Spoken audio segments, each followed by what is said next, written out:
এই দেখো কালো প্লাস্টিক, এরকম কালো প্লাস্টিকে করে একটা লোক বাসের মধ্যে পেয়ারা বিক্রি করছিল আর কিছু গল্পের বই বিক্রি করছিল। আমাকে বলছে ভাই বইগুলো কেনেন না, খুব মজার গল্প। আমি বললাম ভাই আমি গল্প টল্প পড়ি না। পরে বলছে ভাই পেয়ারা নেন না, খুব মিষ্টি খুব সুস্বাদু, নেন না। আমি বললাম ভাই সকাল সকাল আমি ফল ফাকরা খাই না, তো আমি পেয়ারা খাবো না। পরে বলছে ভাই আমার সকাল থেকে বউনি হয়নি, প্লিজ আপনি নেন না ভাই, নিলে খুব ভালো হতো, গরিব মানুষ।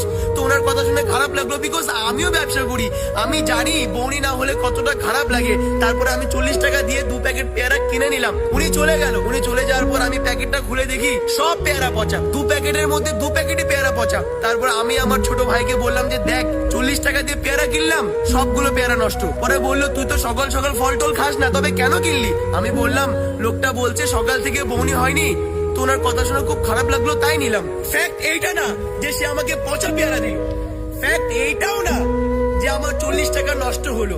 আমি এটাই বোঝাতে চেয়েছি, চোখ বন্ধ করে কাউকে বিশ্বাস করতে হয় না।